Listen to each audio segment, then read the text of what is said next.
Hello, I'm Duncan Williams at the University of Salford's Acoustics Research Centre here in Manchester. I'm here to talk to you about our project for the Tidal N+ network. Our project is titled Towards Improved Communication of Music via Hearing Aids and Consumer Devices, Exploiting Wearable Sensors. So there's quite a lot to unpick there. The first thing to say is that we all experience hearing loss as we age, but we know that not everybody who would benefit from the use of a hearing aid actually goes ahead and uses them. Part of the reason for this is because the performance of hearing aids with music is not good. Hearing aids are optimized to help us with speech, but we believe in the power of music, and we know that music is really important for bringing people together, helping people to express themselves, and has health and well-being benefits that go far beyond just listening. One of the challenges about dealing with hearing loss and responses to music is in the processing, but we also have challenges in understanding how our bodies are actually responding when we listen to music. And this project wants to look a little bit deeper at how we physically respond when we hear music, depending on the performance of the hearing aid algorithms that are being used. I'm Trevor Cox, I'm Professor of Acoustics at the University of Salford. The Cadenza project is trying to make music sound better for people with a hearing loss, and there's two parts to this project. One of it is about trying to understand what people want from music if you've got a hearing loss, and the second part is running machine learning challenges to try and get the population of people who are working on processing music to make the music better. Why don't hearing aids work for music already? Hearing aids so far have mainly been developed with speech in mind, because that's sort of kind of primary communication. So when you get one fitted by your audiologist, they'll first of all work out how to make it work with speech. They do have music programs, but actually the performance of those is quite mixed, and that's one of the motivations behind the Cadenza project.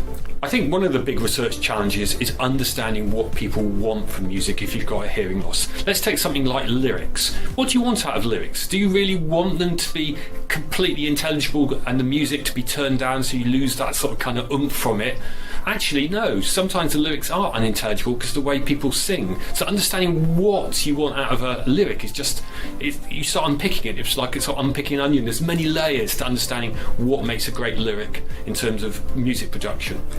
www.cadenzachallenges.org is our website, and we're always happy to see people who might want to enter our challenges or tell us more about how they're getting on with hearing loss and music.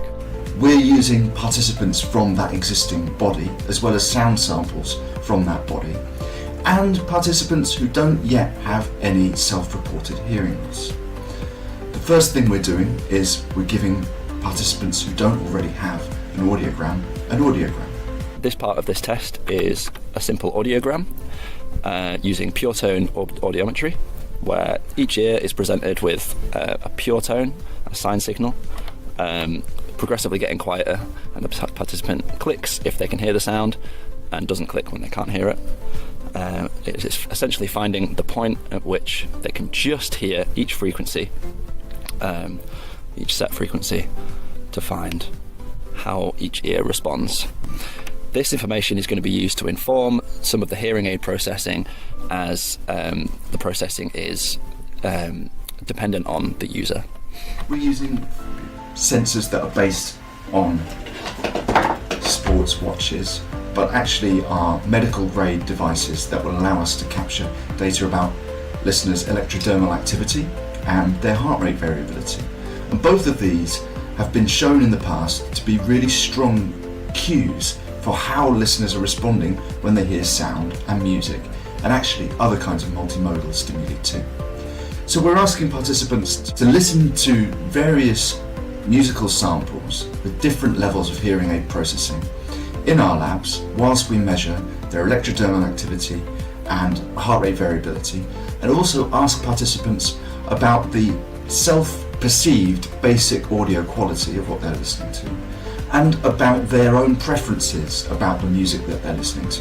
Because one of the big challenges of music is, although almost all of us like music in one way or another, we all have our own individual preferences, whether those are cultural or historical or to do with our own musical education, or whether we play instruments or sing in a choir. And we want to have some way of joining all of these things together for future work that might help people to perhaps automatically select playlists or optimize the behavior of their hearing aids, or even just their standard consumer headphones, so that they have the best experience they can and decide to leave the hearing aid in when they want to engage with music.